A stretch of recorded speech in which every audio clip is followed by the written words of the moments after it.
Breakaway gap. How to identify a breakaway gap? Breakaway gap are usually reliable or the most visual effect. Breakaway gaps occurs when the price rise out of a congestion zone of a long base trading area.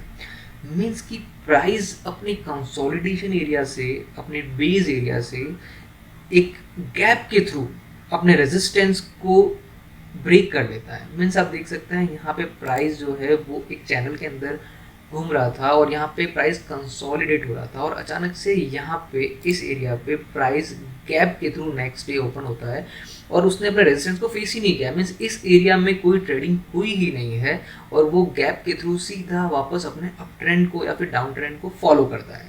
तो इसे हम कहते हैं break away gap, जो इसके नाम के अंदर ही जुड़ा हुआ है कि वो अपने एरिया को, अपने कंसोलिडेशन जोन को, अपने कंजेशन जोन को ब्रेक करके अपने ट्रेंड की तरफ बढ़ता है. तो इसे हम कहते हैं ब्रेक अवे गैप.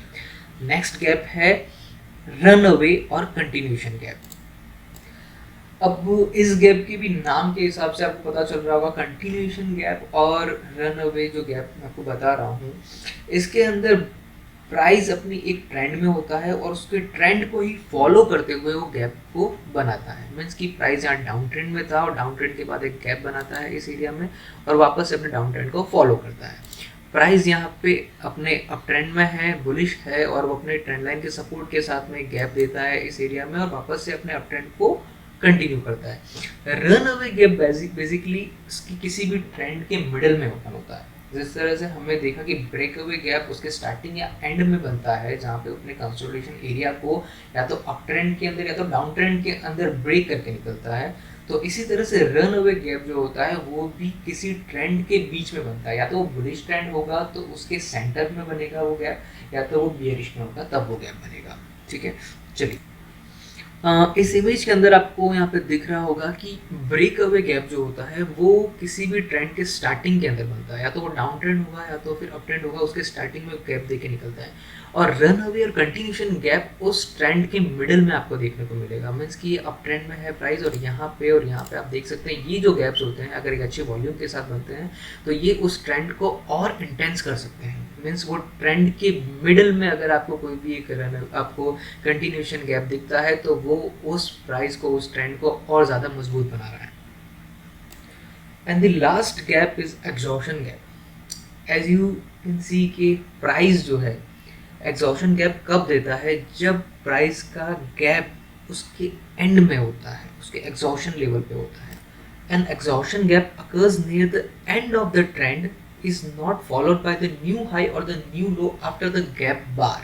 मीन्स कि प्राइस यहाँ पे हमने कंटिन्यूशन देखा था जिसमें मिडल ऑफ में बन रहा था और यहाँ पे प्राइस अगर एक फिर से गैप अप देता है और वो उस गैप अप होने के बाद में उस गैप को वापस से फील करने के लिए नीचे आता है. मीन्स कि प्राइस यहाँ पे एग्जॉस्ट हो चुका है, प्राइस काफ़ी भाग चुका है, या तो अप मूव या तो डाउन मूव आ चुका है और वापस से वहाँ से एक रिवर्सल मूव देना चाहता है. तो इस तरह के गैप को हम लोग एग्जॉशन गैप कहते हैं. प्राइस थक चुका है, वापस से वो अप ट्रेंड नहीं फॉलो कर सकता, तो वो जैसे ही वो गैप के ऊपर कैंडल बार बनेगा आपको यहाँ पे इस कैंडल के नीचे अपनी एक पोजीशन बना देनी है शॉर्ट की. देखिए इस इमेज के अंदर आपको दिख रहा है कि प्राइस यहाँ पे इंक्रीजिंग मूव यानी अप ट्रेंड में है. अप ट्रेंड के बाद में प्राइस यहाँ पे एक गैप अप देता है, अच्छा गैप अप है यहाँ पे, और वो गैप अप को सस्टेन नहीं कर पाता क्योंकि गैप के बाद में वो हायर हाइज नहीं बना पाता और वापस से एक रिजेक्शन के बाद में वो एक नीचे जा रहा है और इसको हम लोग रिवर्सल, बहुत अच्छा रिवर्सल पैटर्न बना सकते हैं. मीन्स कि अगर हमको इसमें एंट्री लेनी है एग्जॉशन गैप के अंदर तो हम जिस गैप अप कैंडल के क्लोज जो ओपन होता है वो ओपन के नीचे हमारा एक शॉर्ट पोजीशन हम लोग ले सकते हैं. तो हमें एक अच्छा सा रिवर्सल पैटर्न हमें यहाँ पे दिख सकता है. सिंपली इन तीन गैप्स को अगर मैं एक ही इमेज के अंदर बताऊं तो ये इस तरह से होता है कि प्राइस जब उसके स्टार्टिंग फेज में होता है, कंसोलिडेशन फेज में होता है, तो वहाँ पे बहुत सारे कॉमन गैप्स देते हैं जो कि आप ट्रेड नहीं कर सकते और करें तो भी कोई प्रॉब्लम नहीं है.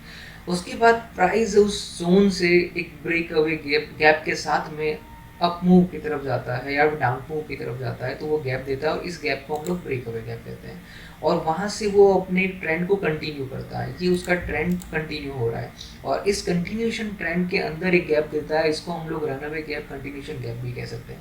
और प्राइस अपने एंड में, मीन्स कि उसके ट्रेंड के एंड में जाके भी एक गैप दे रहा है। अब इस गैप को हम लोग कंटिन्यूशन भी कह सकते हैं, पर कंटिन्यूशन क्यों नहीं कहेंगे, क्योंकि प्राइस के गैप अप होने के बाद में वो हायर हाइज नहीं लगा पाया और प्राइस यहाँ पे एग्जॉस्ट हो गया। तो इस गैप को हम लोग एग्जॉशन गैप कहते हैं।